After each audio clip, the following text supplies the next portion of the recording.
Hola a todos. Hoy vamos a hablar un poco sobre la acumulación de deuda y sobre los riesgos que conlleva.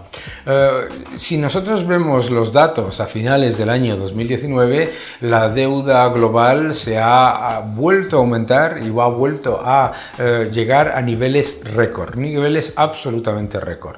Lo primero que nos demuestra es que la bajada de tipos y el aumento de la liquidez no son incentivos para llevar a cabo reformas estructurales y reducir el endeudamiento, sino que lo que ha hecho ha sido ser un incentivo para endeudarse mucho más y para entrar en muchos mayores excesos. El efecto más importante de esta acumulación de deuda es que hace que las economías sean menos dinámicas, el crecimiento sea más pobre y además que sea menos productivo, el crecimiento de la productividad empeora. Y además, esa acumulación de deuda y esa acumulación de déficits también hace que los agentes económicos sean mucho más prudentes. ¿Por qué? Porque todo el mundo entiende, aunque no sea un experto en economía, que los desequilibrios que va acumulando el sector público y el Estado a lo largo de los años, luego se convierten o en mayores impuestos o en mayor inflación. Cualquiera de las dos cosas hace que el ciudadano sea mucho más cauteloso. No es, por lo tanto, una casualidad que cuando se acumula el endeudamiento y aumentan los déficits, al contrario de lo que dicen muchos, los ciudadanos, los agentes económicos no deciden tomar mayores decisiones de inversión, no deciden invertir más o gastar más, sino que deciden ser más cautelosos. Uno de los argumentos más falsos que existen es la idea de que el alto endeudamiento no importa siempre que el coste de la deuda sea bajo. Como el coste de la deuda es bajo, los déficits no importan. Esto es completamente falso. Es precisamente la razón por la que se deben llevar a cabo reformas estructurales y por la que se debe tener una política mucho monetaria y fiscal muchísimo más prudente, es precisamente utilizar ese periodo para reducir los desequilibrios, utilizar los periodos de bajos tipos de interés y de alta liquidez para reducir deuda, reducir déficit. El punto más peligroso del debate actual es ese, la idea de que como los costes de la deuda es bajo, los estados lo que tienen que hacer es gastar mucho más. Ya lo hemos visto en países como Japón, donde con un coste bajísimo de la deuda, el Estado gasta alrededor del 22% del presupuesto en intereses de la deuda. No es cierto que el bajo coste de la deuda no tenga un impacto presupuestario, un impacto también muy importante en el crecimiento económico, que se hace más lento, más pobre y menos productivo. Cuando se nos habla de la deuda como si fuese una especie de palanca maravillosa para el crecimiento, tenemos que identificar la diferencia entre un apalancamiento más productivo, que no es malo, tomar un poco de deuda para llevar a cabo una inversión. Esa inversión genera un retorno económico real. Ese retorno económico real, que es superior al coste de capital, nos permite repagar la deuda y generar mayor crecimiento. Ese es el efecto positivo del endeudamiento. ¿Cuál es el efecto negativo del endeudamiento? El efecto negativo es cuando se llega al índice de saturación de deuda, que es cuando una unidad adicional de deuda no solamente no genera mayor crecimiento, sino que genera mayor empeoramiento, incluso decrecimiento.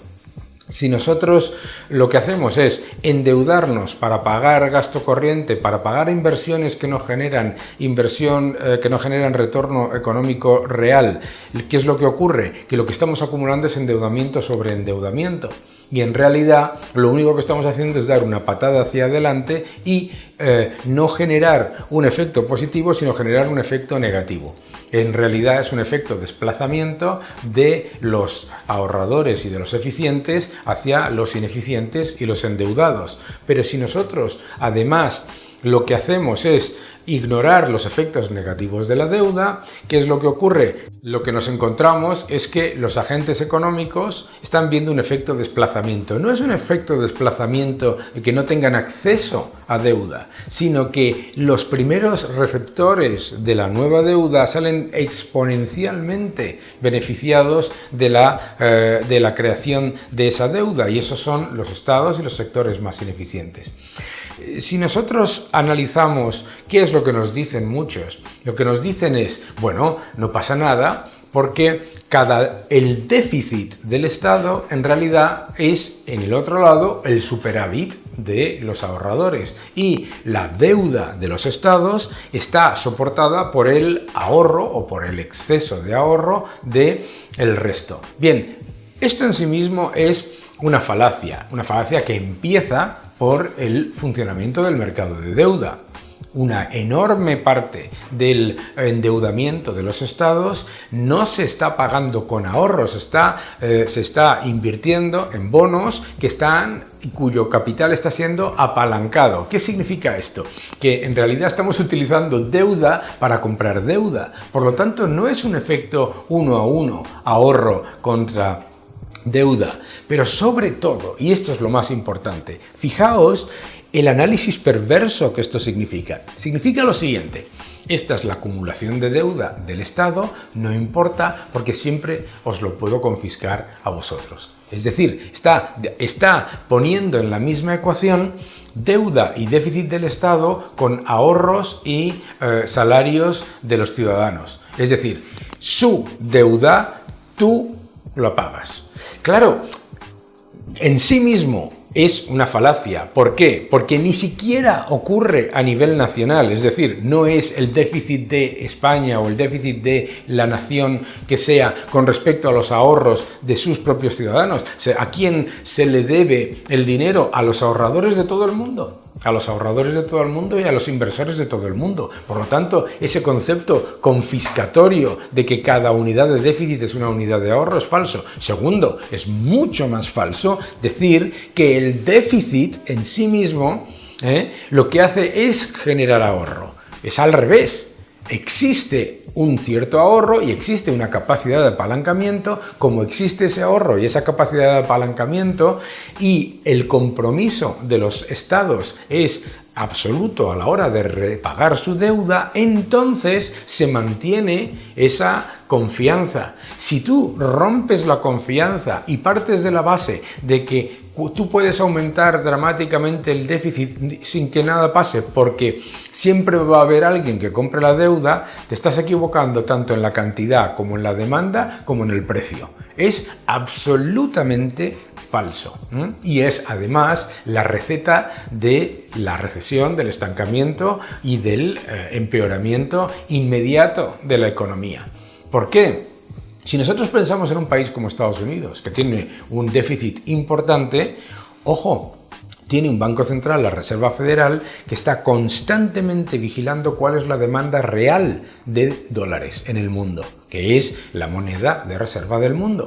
Por lo tanto, si se aumenta el déficit de manera absolutamente desproporcionada con respecto a la demanda de dólares, lo que se genera es una crisis financiera, y se genera una crisis financiera a nivel de muchos países porque la confianza se pierde. Por eso, siempre, aunque se tenga un déficit en Estados Unidos o en otros países, lo que tienes que tener siempre en cuenta es cuál es la demanda real de bonos y de deuda y por lo tanto de moneda de esos países. Solamente un bono es un activo cuando el que lo emite está garantizando su pago. Claro, la idea es, que impriman todo el dinero que quieran y siempre van a tener dinero para pagar esos bonos. Claro, la razón por la que una enorme cantidad de países emergentes se tienen que endeudar en dólares no es una casualidad. Es simplemente porque no hay confianza en la moneda de esos países y por lo tanto los propios ahorradores son los que reniegan de aceptar esos bonos en moneda local porque saben que el Banco Central va a imprimir moneda muy por encima de la demanda de esos bonos. Por lo tanto, es falso que se pueda emitir toda la deuda que quieras y pagarla con más dinero. Siempre tienes que tener en cuenta cuál es la demanda real de esa moneda y de esos bonos en el mercado secundario. Incluso si, como pasa en el caso europeo, el Banco Central compra parte de esos bonos. ¿Por qué? Porque lo que está haciendo el Banco Central es un préstamo. No es emitir moneda, está haciendo un préstamo con cargo ¿a qué? Al futuro crecimiento, a la mejora de las condiciones financieras y a la mejora de las condiciones macroeconómicas del país del que está comprando los bonos. No es monetización directa de la deuda, es un préstamo que lo que hace es funcionar mientras existe un compromiso absoluto por parte de los estados con las reglas financieras, las reglas presupuestarias y los compromisos de repago a largo plazo. Si eso se rompiese, ya podría hacer lo que quisiera el Banco Central, que las primas de riesgo, el riesgo financiero en esos activos se dispararía. Lo vimos en el periodo 2011-2014, a pesar de que el Banco Central continuaba con una política extremadamente expansiva. Se nos suele decir que el Banco Central parece como si empezase a comprar bonos en el año 2014, completamente falso.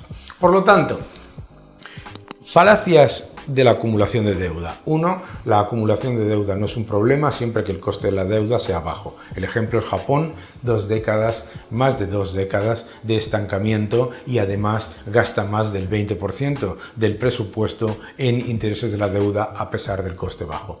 Segundo, que la deuda no es un problema porque es en el otro lado un exceso de ahorro. También es falso, tanto por la forma en la que se invierte en deuda, apalancada en muchísimos casos, y no respaldada por ahorro al 100%, sino además a nivel nacional. Es decir, no estamos emitiendo deuda que compren los ciudadanos de nuestro país. Incluso si fuese así, la deuda de un agente económico no se cancela con los ahorros de otro agente económico. Porque los ahorros de ese otro agente económico están para cancelar o soportar la deuda de ese agente económico, no del gobierno. ¿De acuerdo?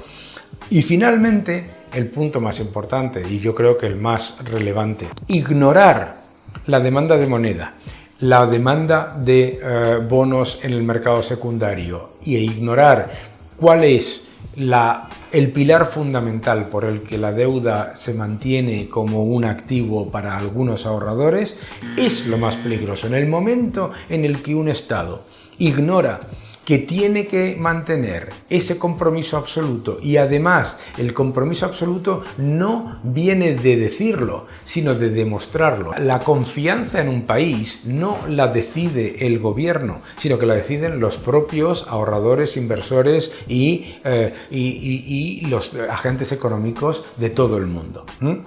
Así que tengamos mucho cuidado con estas ideas mágicas de que un gobierno puede emitir toda la deuda que quiera. Es falso. Que un gobierno puede emitir toda la moneda que desee. Es falso. El concepto de desear, de lo que quiere y de lo que le apetece al gobierno está siempre en conflicto con la realidad de cuál es la demanda de ese bien o servicio. Cualquiera de vosotros lo entiende. Cualquiera de vosotros lo entiende. Si usted produce un bien, y ese bien, la demanda de ese bien es la mitad de lo que usted produce, el precio de ese bien se desploma. El precio se desploma significa que los intereses que paga se disparan, que la demanda se pierde y que, por supuesto, la situación económica del país empeora. No es una casualidad que hayamos visto que las quiebras en moneda local se han disparado, que además los países que no tienen confianza no se pueden endeudar en moneda local y tienen que acudir a deuda